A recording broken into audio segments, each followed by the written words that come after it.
Já aconteceu de tu estar corroído pela raiva de ter que fazer um trabalho qualquer, que pode ser uma tarefa no teu trabalho, um trabalho de faculdade, ou o exemplo que eu vou te dar, que é o trabalho de conclusão de curso, e tu te sentiu abandonado pelo teu orientador, te sentiu desorientado, desanimado, desacreditado? E o que a filosofia estoica tem a ver com isso? Já vou te explicar. Eu sou a Adri Toigo, do canal Educação Física com Vinho, e hoje eu vou tentar te ajudar a enfrentar essas situações de crise com um pouco de ensinamento dos filósofos estoicos. Produção, roda a vinheta!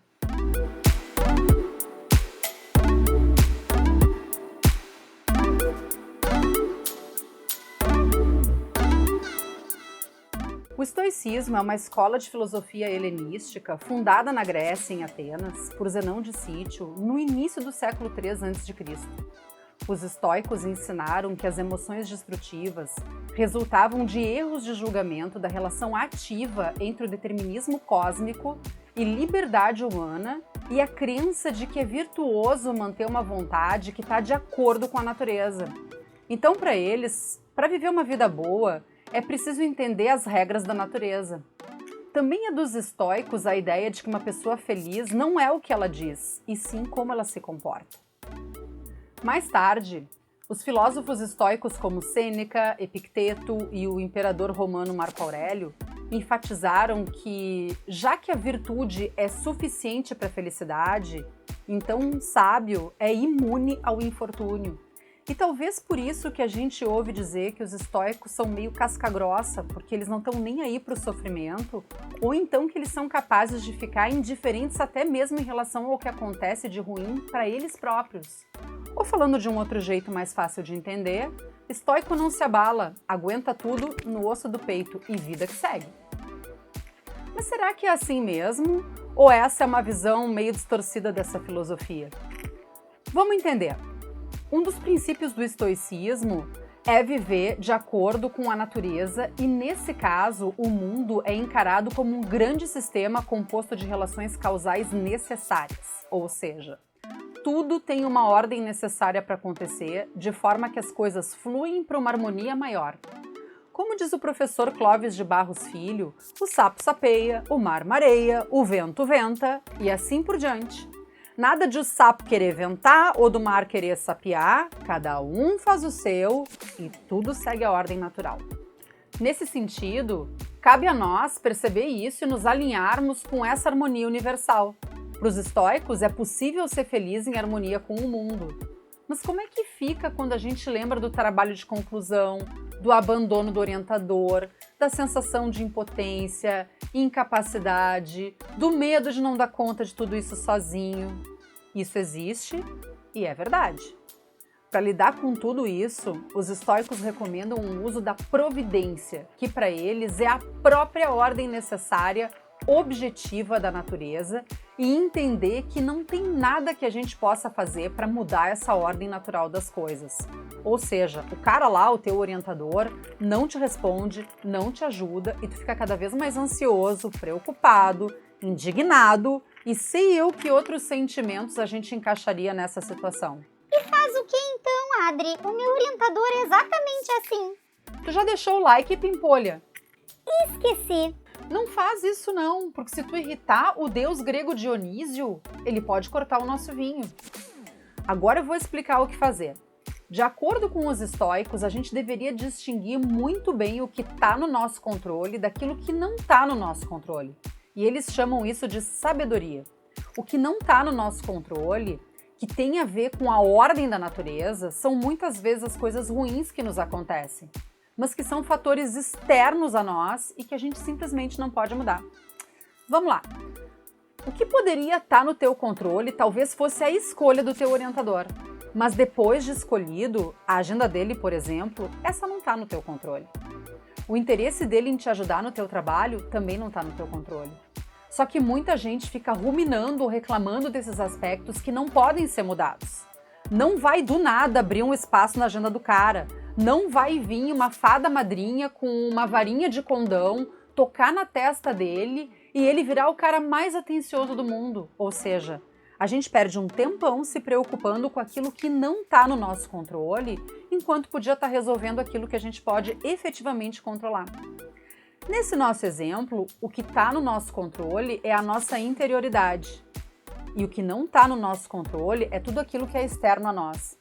As perturbações vêm de tudo que é lugar, dos outros, da natureza, das coisas, dos eventos que podem acontecer dentro do mundo humano ou até fora dele, como quando a gente fica doente por algum alimento contaminado, sei lá. Só que esses fatores a gente não pode mudar. Não é a gente quem manda. Não tem como controlar o outro, o amor do outro, a empatia do outro, o interesse do outro pela gente, o tempo do outro pra gente, ou a amizade do outro. Vai rolar maldade, isso tudo é fato, mas a gente pode se defender disso quando a gente entende que tem um limite que a gente não pode mudar. Para os estoicos não adianta ficar dando murro em ponta de faca. E o que dá para mudar então? Absolutamente tudo que diz respeito ao nosso interior. Se eu vejo que a pessoa que deveria me orientar não me dá bola, eu tenho como assumir responsabilidade, me propor a buscar ajuda ou dar meu jeito de resolver o problema. Eu vou buscar na literatura, no YouTube, perguntar para quem sabe mais do que eu como é que se faz 3 pontinhos e aí tu completa com o que faz mais sentido para ti.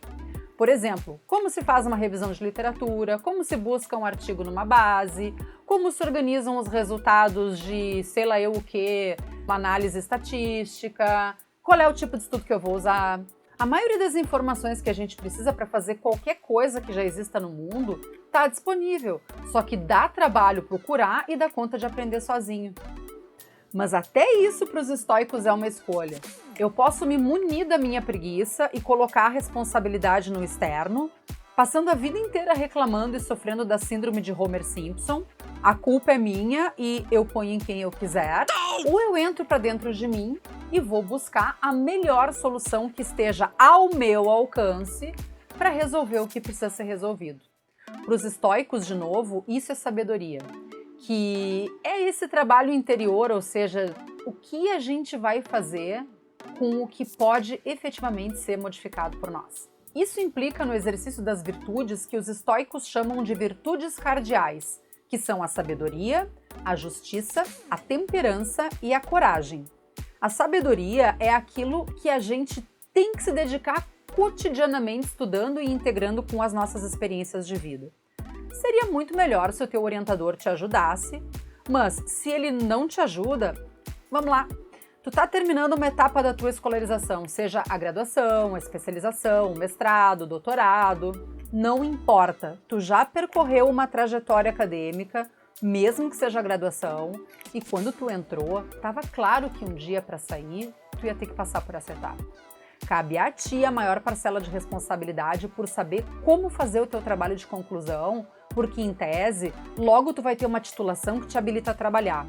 Então, se tu não sabe fazer o trabalho, como é que tu vai dar conta das tuas tarefas no mercado de trabalho? Ah, mas eu não vou ser pesquisadora, eu vou dar aula de ginástica. Não importa.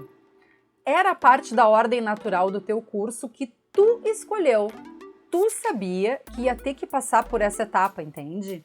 Então, te debruça em tudo que pode contribuir com a tua aprendizagem, juntando as tuas reflexões teóricas com as tuas experiências, e com isso tu já vai conseguir fazer o teu melhor dentro das tuas condições.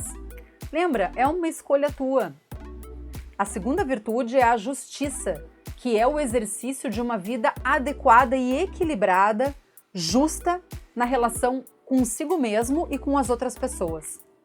A terceira virtude, e talvez a mais difícil para o homem contemporâneo, e isso é uma conjectura minha, é a temperança, que é o exercício da moderação em relação às nossas emoções.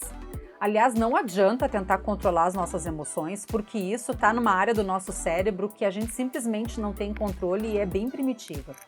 A gente sente amor, ódio, raiva, tristeza, ciúme, vontade de matar o orientador, tudo isso, e sem julgamento. A gente sente. Sentir, bom, fazer o quê? Tudo isso é flutuante, vem e passa. As emoções são como o tempo, tem dias ensolarados, quentes, frios, chuvosos, de temporal, mas tudo isso muda. Adianta a gente ficar reclamando do tempo, já que a gente não pode controlar o tempo? Mas e se não adianta reclamar, o que eu faço então? O que está ao meu controle é a reflexão que eu tenho sobre as minhas emoções. Como eu obedeço essas emoções ou como eu vou lidar com elas. Então, se eu sinto ódio do meu orientador, não tá no meu poder sentir esse ódio, porque eu vou sentir querendo ou não, mas está no meu controle o jeito como eu vou reagir a esse ódio. Eu vou no estacionamento e vou furar os pneus do cara ou eu vou me concentrar em aprender por outros meios o que ele não está disposto a me ensinar? Então, entre agredir uma pessoa ou me morder de raiva, eu posso partir para uma terceira opção, que é tratar essa raiva. E esse tratar é no sentido de uma terapia mesmo. E repara que esse conselho não é meu, é do Sêneca, que tem um texto chamado de Tratado sobre a Ira, que ele recomenda que a gente aprenda a cuidar das emoções. Uma coisa é eu ter vontade de agredir uma pessoa, outra coisa é eu partir para as vias de fato. Quando eu identifico a emoção e penso sobre ela, eu progressivamente vou deixando de ter essa vontade e a minha emoção vai sendo substituída por um outro tipo de sentimento, uma outra disposição com os outros. Isso é a temperança. Eu entendo que a postura do meu orientador não vai mudar e que se eu quiser terminar o meu trabalho, eu tenho que trocar a raiva que eu estou sentindo por tempo de leitura, por exemplo. E fazendo isso, eu vou ganhando confiança. Viu como fecha? A raiva aos poucos vai sendo substituída por outro sentimento e as coisas começam a fluir num sentido mais harmônico. E aí a gente chega na quarta virtude cardeal, que é a coragem. Fazer tudo isso que eu te falei precisa de muita coragem. E aliás, o próprio Sêneca já dizia que é preciso ter coragem até para viver. Pergunta para uma pessoa que sofre com depressão o que significa levantar da cama e ir trabalhar. Ou tu mesmo. Reflete se estudar, trabalhar, cumprir todas as tuas obrigações não são ato de coragem, porque sim, isso exige constância e determinação do teu caráter. Sem coragem, a gente não faz nada. Só que mesmo que a gente trabalhe diariamente esse conjunto de virtudes, as coisas não vão se ajeitar de um dia para o outro. A maioria dessas coisas da vida, para a maioria das pessoas, é resultado de um trabalho árduo, contínuo e que dura a vida inteira. Para os estoicos, identificar e entender as emoções, decidindo o que fazer com elas, junto com o exercício da sabedoria de vida, é o que faz com que a gente atinja a ataraxia, que é a tranquilidade da alma. E para isso, é preciso saber diferenciar constantemente aquilo que não está no nosso controle daquilo que efetivamente está no nosso controle, para não perder tempo se irritando pelas coisas que acontecem, mas usando esse mesmo tempo para resolver as coisas com relativa tranquilidade e sabedoria.